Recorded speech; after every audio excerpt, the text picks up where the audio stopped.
Chapter 4। मैं और Mrs gross Quint के घोस्ट के बारे में बहुत बातें कर रहे थे। मैंने कुछ नहीं देखा, उन्होंने कहा, लेकिन वो जानती थी कि मैं झूठ नहीं कह रही हूँ। वो किसको ढूंढ रहा था? उन्होंने मुझसे पूछा। वो माइल्स को ढूंढ रहा था, मैंने कहा। मिसेस ग्रोस डर गईं। वो बच्चा? उन्होंने पूछा। उसका घोस्ट बच्चों को ढूंढना चाहता है। आप कैसे कह सकती हैं? मुझे मालूम है। और तुम भी जानती हो, क्या तुम नहीं जानती? उन्होंने कुछ जवाब नहीं दिया, इसीलिए मैंने उनसे कहा, लेकिन माइल्स ने तो मुझे कभी भी क्विंट के बारे में नहीं बताया। क्या ये अजीब नहीं है? उसने मुझे कभी कुछ नहीं बताया। माइल्स और क्विंट बहुत अच्छे दोस्त थे। तुम्ही ने तो बताया था। ये सब क्विंट का आइडिया था, मिसेस ग्रोस ने कहा। वो हमेशा माइल्स के साथ खेलना चाहता था। वो हर किसी के साथ बहुत ज़्यादा फ्री था। क्या वो बहुत बुरा आदमी था? मुझे मालूम है, लेकिन मास्टर को नहीं, क्योंकि मास्टर किसी भी परेशानी को नहीं सुनना चाहते। मैं उन्हें नहीं बता सकती, मुझे डर लगता है। क्विंट बहुत ज़्यादा चालाक है, वो कुछ भी कर सकता है। वो खौफनाक आदमी इन मासूम बच्चों के साथ। क्या आप कुछ नहीं कर सकती? मैं कुछ नहीं कर सकती, सारे ऑर्डर्स पीटर क्विंट ही देता है। वो रोने लगी। क्या मिसेस ग्रोस ने मुझे सब कुछ बता दिया था? नहीं, अभी भी कुछ था जो उन्होंने मुझे नहीं बताया था। मुझे हिम्मत करनी थी, मुझे सबका ध्यान रखना था, बच्चों को पीटर क्विंट के भूत से दूर रखना था। और फिर एक दोपहर में फ्लोरा को गार्डन में लेके गई। माइल्स अंदर किताबें पढ़ रहा था, तो मैं और फ्लोरा लेक के किनारे घूम रहे थे। उस दिन बहुत गर्मी थी, इसलिए मैं और फ्लोरा ज़्यादातर पेड़ के नीचे खड़े रहते। जब हम लेक के पास पहुँचे, मैं वहाँ बैठ गई एक किताब लेके। कम से कम 1 घंटे तक बहुत शांति थी। अचानक मुझे लगा जैसे कोई हमें देख रहा है, लेकिन मैंने ऊपर नहीं देखा। पहले मैंने फ्लोरा को देखा। उसने खेलना छोड़ दिया था और वो चुपचाप खड़ी थी। वो भी उसे देख पा रही थी, मैंने सोचा। वो जल्दी से लेक के पास से हट गई। फिर मैंने ऊपर देखा।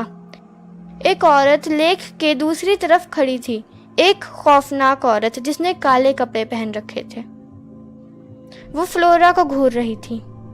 मैं जानती थी कि वो मिस जेसल का घोस्ट है, बच्चों की पुरानी गवर्नेंस। फ्लोरा भी उन्हें देख पा रही थी।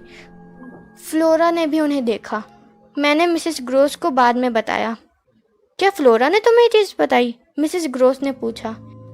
नहीं, फ्लोरा ने मुझे नहीं बताया। वो औरत फ्लोरा के लिए आई थी।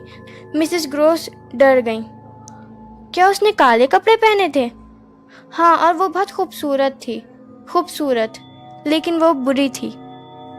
वो दोनों बुरे हैं, उन्होंने आखिरकार कहा। अब आपको मुझे उनके बारे में बता देना चाहिए, मैंने कहा। वो एक साथ हैं, उन्होंने कहा। वो एक दूसरे से प्यार करते थे। वो कैसे मरी थी? मुझे नहीं मालूम, लेकिन अब वो इस घर में नहीं रह सकती, उसे यहाँ से जाना होगा। और पीटर क्विंट, वो कैसे मरा था? एक रात पीटर क्विंट ने बहुत ज़्यादा शराब पी ली थी। वो बाहर आया और वो गिर गया। उसका सर एक पत्थर पर टकरा गया। लोग तो यही कहते हैं, लेकिन कोई नहीं जानता। मिसेस ग्रोस ने मुझे अपने गले लगा लिया। हम बच्चों को नहीं बचा सकते, लेकिन मुझे अब भी बच्चों के साथ रहना था, खास के फ्लोरा के साथ। फ्लोरा ने अपनी बड़ी बड़ी आंखों से मेरी तरफ देखा। क्या आप रो रही थी? वो बहुत ज़्यादा प्यारी, बहुत ज़्यादा शांत थी। वो ये खतरनाक और खौफनाक बातें कैसे समझ सकती थी? और माइल्स? मैंने मिसेस ग्रोस से माइल्स के बारे में पूछा। वो कभी कभी बुरा हो जाता है, आपने बताया था। वो बुरा कैसे हो जाता है? शरारती, उन्होंने कहा। मैंने कहा था कि वो शरारती है, बुरा नहीं। प्लीज़ मुझे बताइए। मैंने अपनी बात पूरी की। वो तो हमेशा इतने अच्छे से बात करता है, वो बुरा या शरारती कैसे हो सकता है? ये बहुत अनयूजुअल है। हम रात के अंधेरे में बात कर रहे थे और अब सुबह की रोशनी शुरू हो रही थी। मिसेस ग्रोस थोड़ी देर बिल्कुल शांत हो गई। उसके बाद उन्होंने जवाब दिया, क्विंट और वो लड़का हमेशा साथ रहते थे। अब मुझे ये बात बिल्कुल नहीं पसंद थी। फिर मैंने माइल्स से पूछा। मैंने उसे बताया कि पीटर क्विंट सिर्फ और सिर्फ एक नौकर है।